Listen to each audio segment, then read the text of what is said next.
السلام علیکم ورحمۃ اللہ وبرکاتہ۔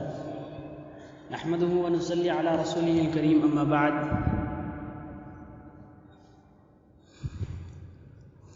وَنُطْعِمُكُمْ لِوَجْهِ اللَّهِ لَا نُرِيدُ مِنكُمْ جَزَاءً وَلَا شُكُورًا۔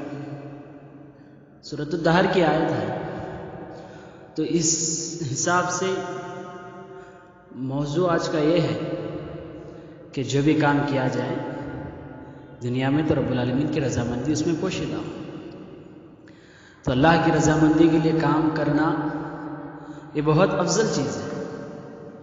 تو اس حساب سے آج اس موضوع کے متعلق بات کریں گے۔ تو رسول اللہ تبارک و تعالیٰ نے سورۃ الدہر میں کہا کہ مومنوں کی صفت یہ ہوتی ہے کہ جو بھی کام کرتے ہیں، اور اس آیت میں جو خاص طور پر بتایا گیا کہ جب وہ کھلاتے ہیں تو رب العالمین کی رضامندی چاہتے ہیں۔ جب مومن کسی کی مدد کرتے ہیں تو رب العالمین کی رضامندی، جب مومن کسی کا ساتھ دیتے ہیں، کسی کو قرض دیتے ہیں، کسی کے محنت میں ہاتھ بٹاتے ہیں، کسی کے لیے آگے بڑھ کر مدد کرتے ہیں تو رب العالمین کی رضامندی کے لیے کرتے ہیں۔ اس وجہ سے رسول اللہ صلی اللہ علیہ وسلم نے کہا اماطۃ الاذى طریق صدقہ، راستے میں اگر کوئی تکلیف دہ چیز ہو اس کو ہٹانا رب العالمین کے پاس ثواب کا عمل ہے۔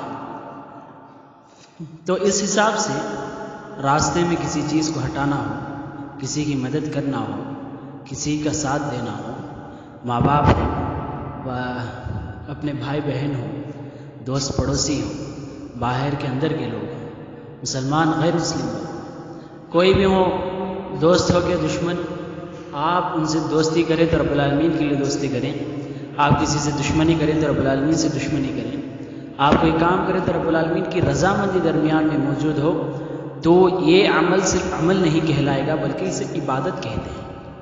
جیسا کہ اللہ کے رسول صلی اللہ علیہ وسلم نے کہا کہ دوستی ہو تو اللہ کے لیے، دشمنی ہو تو اللہ کے لیے۔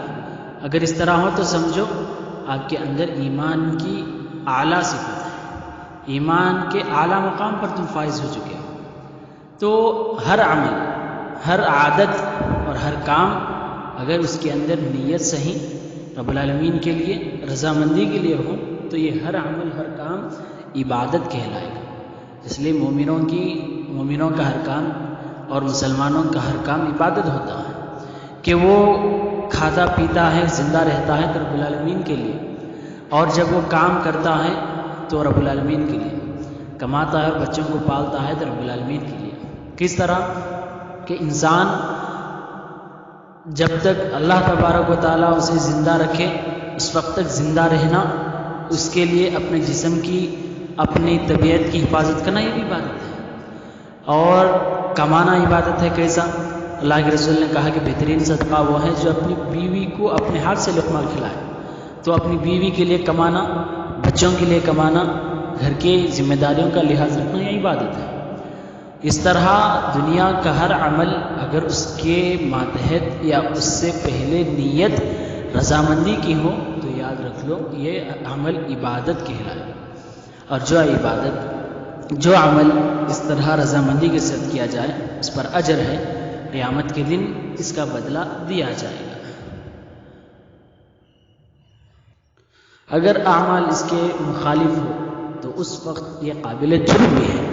جیسا کہ رسول اللہ صلی اللہ علیہ وسلم نے کہا انی اخوف ما اخاف علی امتی، میں میری امت میں بہت زیادہ ڈرنے کی جو چیز ہے وہ ریاء الاصغر ہے، شرک اصغر ہے۔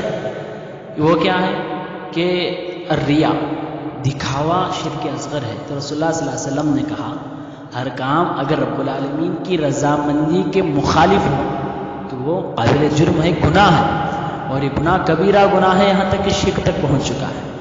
تو اس وجہ سے ہمارا عمل صحیح نیت کے ساتھ، اگر کوئی نماز پڑھتا ہے، روزے رکھتا ہے، یہاں تک کہ پیسہ خرچ کر کے حج کو گیا ہے، اور لوگوں کو اس نے رمضان کے وقت یا کسی موقع پر کئی ہزاروں کس نے کھانے پینے کے انتظام، کپڑوں کا انتظام، اس طرح کا انتظام کیا ہے، مگر اس کی نیت کیا تھی کہ صرف لوگوں کے پاس واہ، لوگوں کے دلوں میں اس کا مقام، لوگوں کے درمیان اس کا مقام ملے، تو اس کے لیے ضرور اللہ تعالیٰ دے دے گا۔